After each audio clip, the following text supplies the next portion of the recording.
가장 소중한 것. 옛날 어느 시골 마을에 삼형제가 살고 있었어요.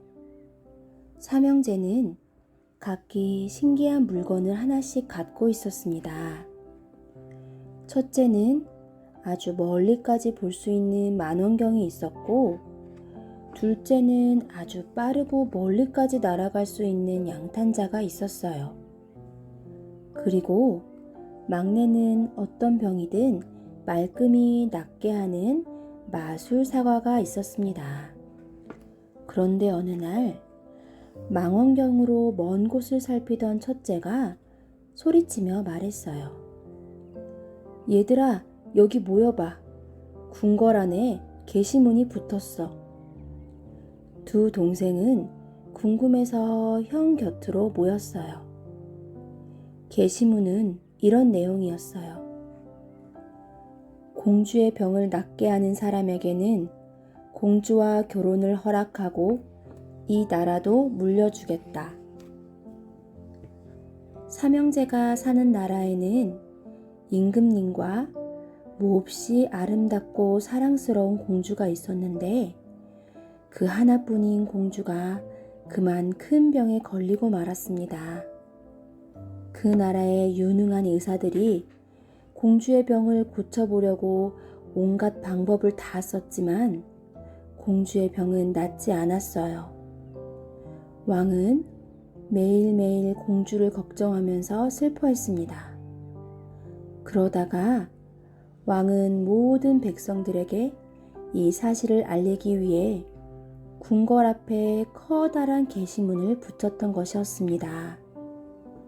삼형제는 둘째가 가진 양탄자에 올라타 궁궐로 향했습니다. 신기한 양탄자는 삼형제를 순식간에 궁궐로 데려다 주었어요. 궁궐에 도착해서 공주에게 갔을 때 오랫동안 병을 앓으며 아파하던 공주는 막 숨이 넘어가기 직전이었어요. 막내는 얼른 마법의 사과를 공주에게 주었습니다.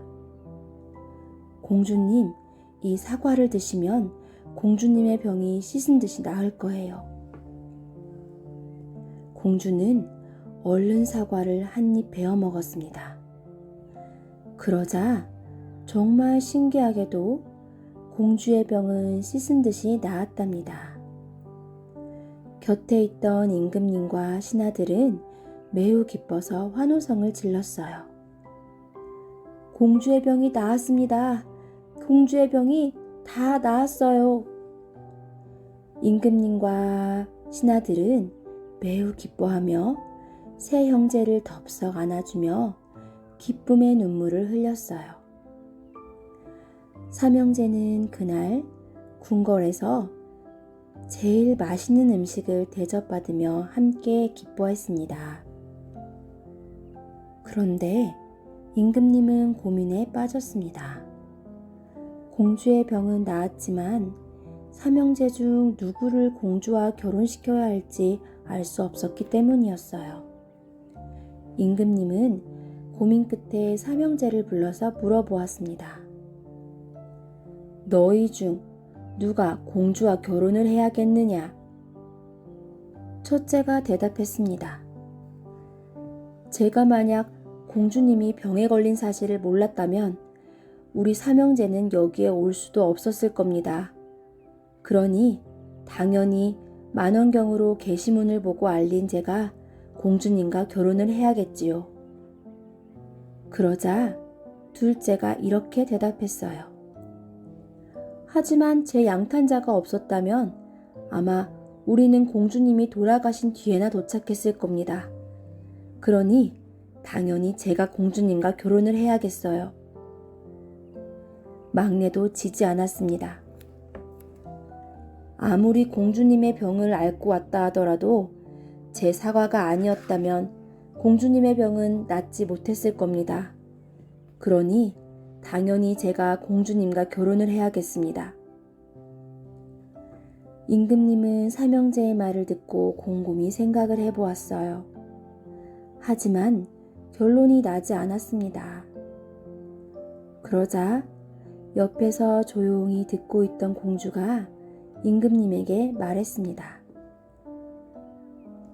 아버지, 저는 사과를 가지고 있던 막내와 결혼해야 할 것 같아요.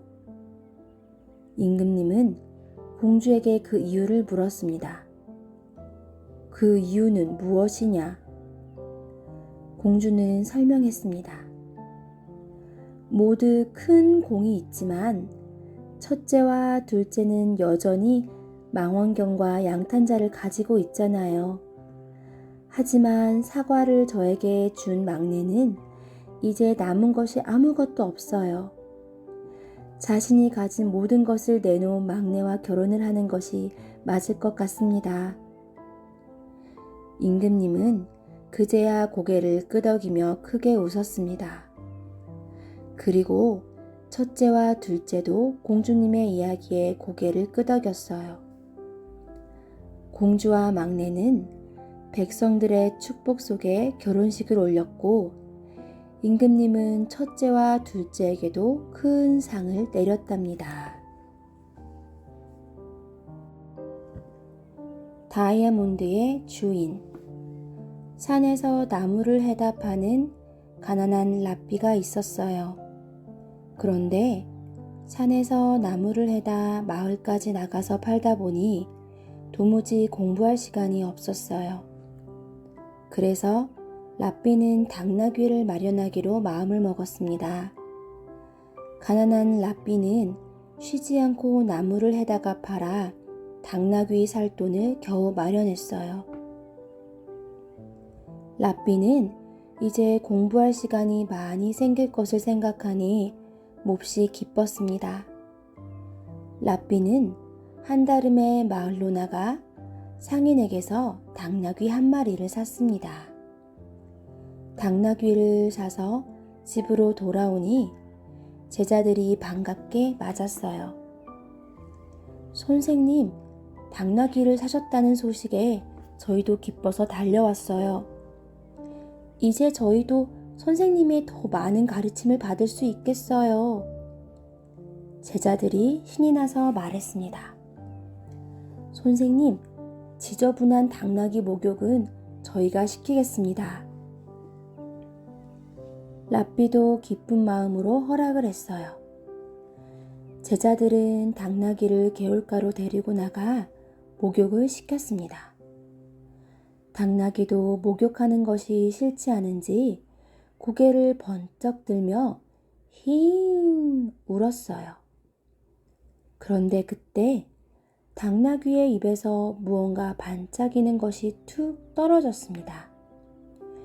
제자들이 놀란 눈으로 자세히 살펴보니 그것은 다이아몬드였어요. 제자들은 기뻐서 저마다 한마디씩 했습니다. 우와, 우리 선생님이 훌륭하셔서 이런 복이 내려진 것 같아. 맞아, 이제 우리 선생님이 더 이상 고생을 안 하셔도 되겠어. 어서 선생님께 이 기쁜 소식을 전해드리자. 제자들은 다이아몬드와 당나귀를 데리고 랍비에게로 갔습니다. 선생님, 당나귀가 다이아몬드를 가져왔어요. 선생님, 정말 잘 됐어요. 이제 나무를 해다 팔지 않으셔도 되겠어요. 하지만 랍비는 그리 기쁜 얼굴이 아니었어요. 나는 이 다이아몬드를 상인에게 돌려주겠네. 당나귀는 선생님 것인데 그러면 다이아몬드도 선생님의 것이지요? 그런데 못하러 돌려주십니까? 랍비는 고개를 저으며 대답했어요. 나는 당나귀를 산 것이지 다이아몬드까지 사진 않았네. 그러니 주인에게 돌려주는 것이 당연한 거지. 제자들은 아무 말도 할 수 없었습니다. 랍비는 제자들에게 말한 대로 마을로 내려가 상인에게 다이아몬드를 다시 돌려주려고 했어요. 그런데 상인은 다이아몬드를 받지 않으려고 했습니다. 랍비님은 저에게서 당나귀를 사셨고 그 당나귀에서 다이아몬드가 나왔으니 이것도 랍비님의 것입니다. 그러니 돌려주실 필요가 없습니다. 랍비는 상인의 말에 정중하게 대답했습니다.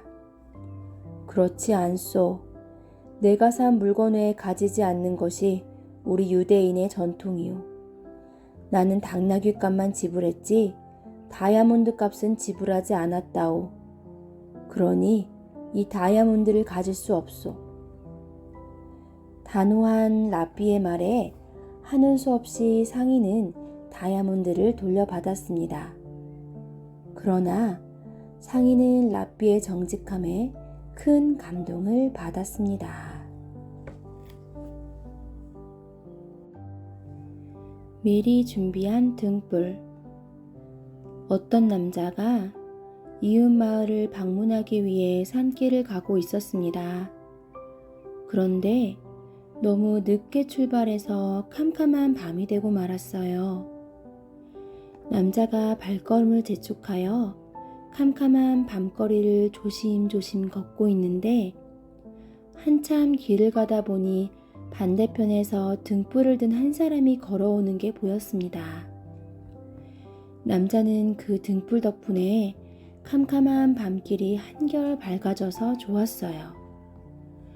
그런데 조금 이상하게도 등불을 들고 있는 사람은 등불을 들고도 길이 잘 안 보이는지 더듬더듬 걷고 있었어요. 이윽고 가까이에서 그 사람과 마주치고 보니 등불을 든 그 사람은 앞을 보지 못하는 장님이었어요. 남자는 아무것도 보지 못하는 장님이 등불을 들 필요가 있는지 이해가 되지 않았어요. 남자는 장님에게 물었습니다. 당신은 앞이 안 보이지 않습니까?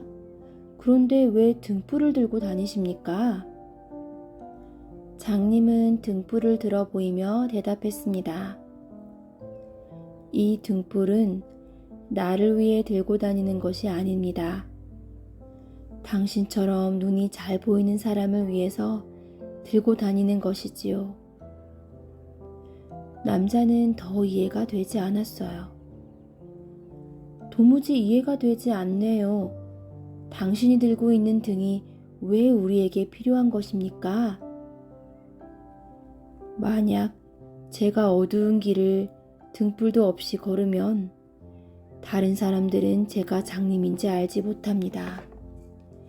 그러면 제가 강이나 골짜기에 떨어지는 위험한 일을 당해도 사람들은 저를 도와줄 수도 없지요.